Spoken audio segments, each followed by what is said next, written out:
मैं प्रियंका जी की बात को समझ सकता हूं। उन्होंने कहा कि वो इंदिरा जी से प्रभावित होकर नाम रखा गया था, फिर वो आपसी लड़ाई के कारण क्या होता है पार्टी के अंदर, मुझे लगता है उनसे बेहतर कोई नहीं समझ सकता होगा, तो वो अपना स्वानुभूति प्रयोग बता रही है कि जो अधर्म हुआ था, तो मैं तो सिर्फ ये बताना चाहता हूं कि उद्धव ठाकरे जी धर्म के लिए गए थे, अर्थ के लिए गए थे, पूरे देश को पता है। और जिस कारण से गए थे उस कारण में जाके भी आज क्या स्थिति है। महाविकास अघाड़ी ने नहीं कहा कि वो हमारे सीएम कैंडिडेट देख रही है, जिसे एक हिंदी में कहावत होती है, शब्दशः न लिया जाए कि जात भी बदल ली और बात भी नहीं बनी, यानी उधर चले भी गए और कौन किसके साथ खड़ा है, बस बाला साहब ठाकरे जी के कुछ सारे शब्द यहाँ पे उपयोग हो गए।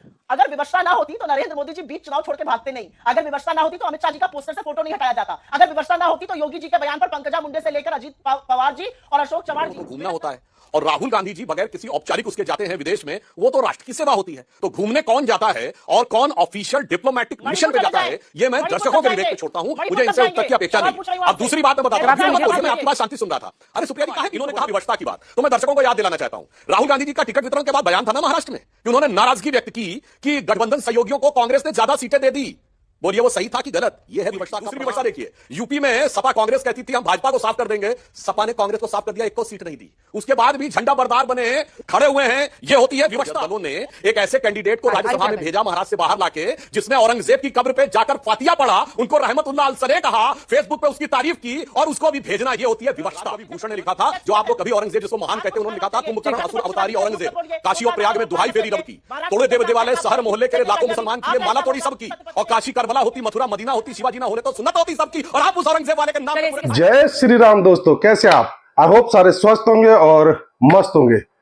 तो आज की डिबेट में हम देखेंगे कि कैसे सुधांशु त्रिवेदी ने बड़े प्रेम से कांग्रेसी गालीबाज प्रवक्ता सुप्रिया श्रीनेत और शिवसेना उद्धव गुट की कंफ्यूज प्रवक्ता प्रियंका चतुर्वेदी की डिबेट में बुरी तरीके से मिट्टी पलीत कर दी, क्योंकि ये दोनों सोच रही थी कि आज डिबेट में हम दोनों एक तरफ है और दूसरी तरफ केवल सुधांशु त्रिवेदी है, तो आज ये डिबेट में सुधांशु त्रिवेदी को घेर लेंगे और इसे बोलने नहीं देंगे। पर हो इसका उल्टा गया, सुधांशु त्रिवेदी ने ही दोनों की डिबेट में बड़े प्रेम से धुलाई कर दी। इन दोनों ने सोचा भी नहीं था कि इतनी बुरी तरीके से सुधांशु त्रिवेदी डिबेट में हमारी धुलाई कर देगा। ये जिस विषय को लेकर सुधांशु त्रिवेदी को घेरने की कोशिश कर रही थी, उसी विषय को लेकर सुधांशु त्रिवेदी ने इनकी डिबेट में बखिया उधेड़ कर रख दी और इनको मुंह की खानी पड़ी। कांग्रेस की गालीबाज प्रवक्ता सुप्रिया ने प्रधानमंत्री मोदी जी, अमित शाह और योगी जी को लेकर कुछ ऐसा बोल दिया कि सुधांशु त्रिवेदी ने उसी विषय को लेकर राहुल गांधी को घेर लिया। अपने आप को घिरता देख गालीबाज मैडम डिबेट में मणिपुर चिल्लाने लगी, क्योंकि जब भी यह गालीबाज मैडम के पास डिबेट में कोई जवाब नहीं होता तो इसको मणिपुर याद आने लगता है। तो देखते हैं कैसे डिबेट में सुधांशु त्रिवेदी ने गालीबाज सुप्रिया और कंफ्यूज प्रियंका को डिबेट में निचोड़ कर रख दिया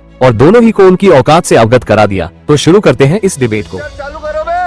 मैं प्रियंका जी की बात को समझ सकता हूं। उन्होंने कहा कि वो इंदिरा जी से प्रभावित होकर नाम रखा गया था, फिर वो आपसी लड़ाई के कारण क्या होता है पार्टी के अंदर, मुझे लगता है उनसे बेहतर कोई नहीं समझ सकता होगा, तो वो अपना स्वानुभूति प्रयोग बता रही होंगी। वो विषय को हम अलग रखते हैं, हम यहां पे बिल्कुल टेक्निकल बात करते हैं।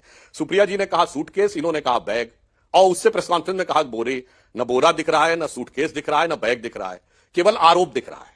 इसके अतिरिक्त यहां पर एक और बात भी समझ लीजिए कि मजे की बात यह है कि प्रियंका जी ने कहा कि जो अधर्म हुआ था, तो मैं तो सिर्फ ये बताना चाहता हूं कि उद्धव ठाकरे जी धर्म के लिए गए थे, अर्थ के लिए गए थे, पूरे देश को पता है।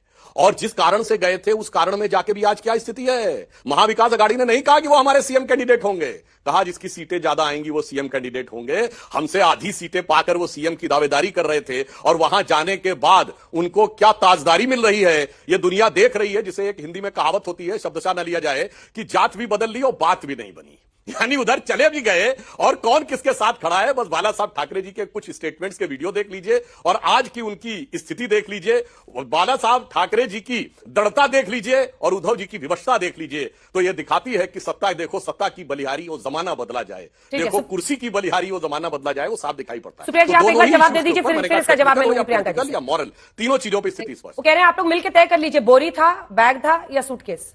नहीं, मुझे ये तय करने की जरूरत नहीं है। सुप्रिया जी जवाब दे ले, फिर आ रही हूँ, इसके बाद तुरंत आ रही हूँ प्रियंका। सुप्रिया, सुधांशु जी कहते कहते एक शब्द यूज कर गए, विवशता। इससे ज्यादा विवश और इससे ज्यादा वीक आर्ग्यूमेंट्स करते हुए मैंने सुधांशु जी को आज तक किसी शो में नहीं देखा है। मैं समझ सकती हूं इनकी विवशता। इनका एक बड़ा नेशनल ऑफिस बेरर पैसे बांटते हुए, करोड़ों के खोके बांटते हुए पकड़े गए, तो ये बेचारे यहां पर आकर क्या बोलेंगे? ये बैग सूटकेस में उलझा रहे हैं। अरे मत उलझिए, पैसे की बात करिए, जो पैसा जो नोट खालिस बांट रहे थे उसकी बात कर रही हूं मैं। एक बात यहां पर कहना चाहती हूं अंजना जी, और यह बात कहनी जरूरी है। इन्होंने चोरी से सरकार बनाई, वो नीलामी करी विधायकों की, बड़े बड़े पैसे देकर विधायकों की खरीद फरोख्त करी, चोरी की सरकार बनाई। अब इनको लगा कि ये इसी तरह से वोट की खरीद फरोख्त करके चुनाव जीतेंगे। ये छत्रपति शिवाजी महाराज की धरती है, फूले जी की धरती है, शाहू जी महाराज की धरती है। ये धरती बाबा साहब अंबेडकर की है, ये आपके पैसे से बिकने वाली नहीं है, ये आपको पाठ पढ़ाने वाली है। और इलेक्शन कमीशन की साख तो बिल्कुल ऑन टेस्ट है। यहां पर इलेक्शन कमीशन की प्रतिष्ठा, उनकी साख, उनकी निष्पक्षता का इससे बड़ा लिटमस टेस्ट कोई नहीं हो सकता। इलेक्शन कमीशन ने खुद कहा है कि उन्होंने महाराष्ट्र और झारखंड में 1000 करोड़ रुपए की बरामदगी करी है इस चुनाव में, जो पिछले चुनाव से 7 गुना ज्यादा था। अगर ऐसा उन्होंने किया, जो कि उनका दम है, अच्छी बात है, तो अब इलेक्शन कमीशन आंख मूंद नहीं सकता है। जयंत ठाकरे शिंदे सेना के पकड़े जाते हैं नासिक में, बंबई में विनोद तावड़े जी ये काम कर रहे हैं। ये हो क्या रहा है भाई? महायुति को क्या लग रहा है, चोरी से सरकार खरीद फरोख्त करके बनाओगे, फिर चोरी से वोट खरीदोगे? ये महाराष्ट्र की जनता है और आपको इसका बहुत बड़ा सबक सिखाएगी। मैं एक अंतिम चीज कहकर अपनी बात खत्म करना देना चाहती हूं, क्योंकि विवशता, नैतिकता, मर्यादा, ये सारे शब्द यहां पे उपयोग हो गए। अगर विवशता ना होती तो नरेंद्र मोदी जी बीच चुनाव छोड़ के भागते नहीं। अगर विवशता ना होती तो अमित शाह जी का पोस्टर से फोटो नहीं हटाया जाता। अगर विवशता ना होती तो योगी जी के बयान पर पंकजा मुंडे से लेकर अजीत पवार जी और अशोक चव्हाण जी बिदक ना जाते। आप ही के लोग हैं। अगर विवशता ना होती तो सिर्फ फुटअव्वल ना मचता, और अगर विवशता ना होती आपकी तो ये टिप बीजेपी से ना आती। ये असलियत है आप लोगों की। इसका जवाब आप जरूर दीजिए, लेकिन प्रधानमंत्री G20 के सम्मेलन में गए हैं सुप्रिया जी, आप कह रही हैं कि चुनाव की वजह से G20 विजिट कैंसिल कर देते हैं। बहुत अच्छा आपने सवाल पूछा।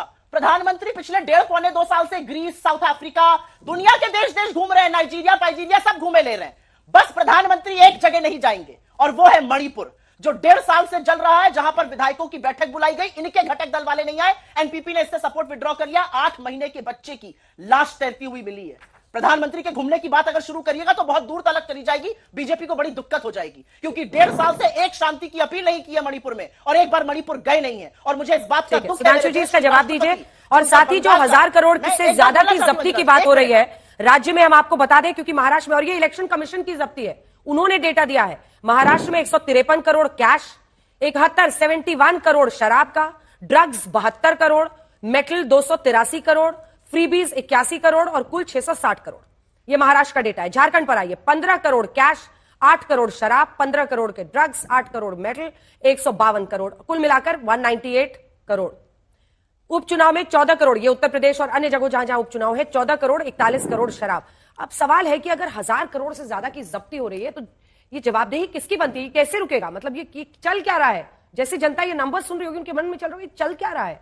Worst kept secret of Indian politics and elections, पैसा, उसी का खेल है पूरा।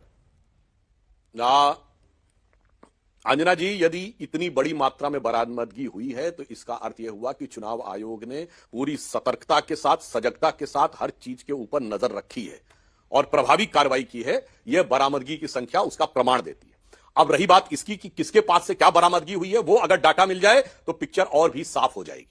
अब हमारे दोनों जो विरोधी प्रवक्ता हैं उनका हम जवाब देना चाहते हैं क्रमवार। देखिए, सुप्रिया जी ने कहा औपचारिक अंतरराष्ट्रीय सम्मेलन में भाग लेने के लिए प्रधानमंत्री जी गए, वो तो घूमना होता है, और राहुल गांधी जी बगैर किसी औपचारिक उसके जाते हैं विदेश में, वो तो राष्ट्र की सेवा होती है। तो घूमने कौन जाता है और कौन ऑफिशियल डिप्लोमेटिक मिशन पे जाता है, ये मैं दर्शकों के विवेक पे छोड़ता हूं, मुझे इनसे उत्तर की अपेक्षा नहीं। अब दूसरी बात मैं बताता हूं, मैं आपकी बात शांति सुन रहा था। अरे सुप्रिया जी काहे बीच में बोलने लगी? आपने अपने टर्न पे बोली है, दर्शकों के साथ न्याय होता है। अब आइए, इन्होंने कहा विवशता की बात, तो मैं दर्शकों को याद दिलाना चाहता हूं, राहुल गांधी जी का टिकट वितरण के बाद बयान था ना महाराष्ट्र में, कि उन्होंने नाराजगी व्यक्त की कि गठबंधन सहयोगियों को कांग्रेस ने ज्यादा सीटें दे दी। बोलिए वो सही था कि गलत? यह है विवशता का प्रमाण, जो राहुल गांधी जी के उस बयान के बारे में, जिसके बारे में कांग्रेस ने आज तक उसको विड्रॉ नहीं किया कि इनकी मजबूरी थी। दूसरी विवशता देखिए, यूपी में सपा कांग्रेस कहती थी हम भाजपा को साफ कर देंगे, सपा ने कांग्रेस को साफ कर दिया, एक को सीट नहीं दी। उसके बाद भी झंडा बरदार बने खड़े हुए हैं, यह होती है विवशता। और अभी छत्रपति शिवाजी महाराज का नाम दिया सुप्रिया जी ने। छत्रपति शिवाजी महाराज के नाम पर ये राजनीति करने वाले या नाम लेने वाले दोनों दलों ने एक ऐसे कैंडिडेट को राज्यसभा में भेजा महाराज से बाहर लाके, जिसने औरंगजेब की कब्र पे जाकर फातिया पढ़ा, उनको रहमतुल्लाह अल सलेह कहा, फेसबुक पे उसकी तारीफ की, और उसको भी भेजना, ये होती है विवशता। तो मैंने विवशता बता दिया क्या होती है, कि औपचारिक डिप्लोमेटिक मिशन को घूमना कहना और घूमने को राष्ट्र की सेवा कहना विवशता है। टिकट वितरण में आपके साथ झटका हो जाए, सहयोगी दल ज्यादा ले जाए महाराष्ट्र में, वो विवशता है। उत्तर प्रदेश में शून्य सीट मिलना विवशता है। और शिवाजी महाराज के जन्म स्थल वाले इस राज्य में से औरंगजेब को की प्रशंसा करने वाले को राज्यसभा बाहर से प्रियंका जी एक बार जवाब दे ले, फिर सुप्रिया जी। प्रियंका जी विवशता क्या है और राजनीतिक अपरिहार्यता। प्रियंका जी मेरा छत्रपति शिवाजी महाराज में बहुत यकीन है, और जब मैंने सुधांशु जी के मुंह से यह सुना था कि छत्रपति शिवाजी महाराज ने माफी मांगी थी तो मुझे थोड़ा गुस्सा भी आया था।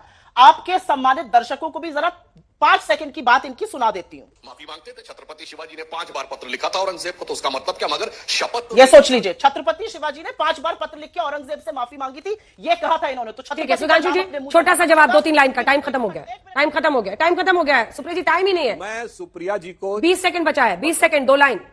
सुप्रिया जी को मैं चैलेंज करता हूं कि अगर माफी शब्द दिखा दें, मैं सुप्रिया जी को चैलेंज करता हूं कि माफी शब्द दिखा दें। और शिवाजी महाराज के लिए उनके राजकवि भूषण ने लिखा था, जो आप लोग कभी औरंगजेब जिसको महान कहते हैं, उन्होंने लिखा था, कुंभकर्ण असुर अवतारी औरंगजेब, काशी और प्रयाग में दुहाई फेरी रब की, तोड़े देव देवालय शहर मोहल्ले के लाखों मुसलमान किए, माला तोड़ी सबकी, और काशी करबला होती, मथुरा मदीना होती, शिवाजी ना होने तो सुन्नत होती सबकी, और आप उस औरंगजेब वाले के नाम पे पूरे खानदान पे दिल्ली।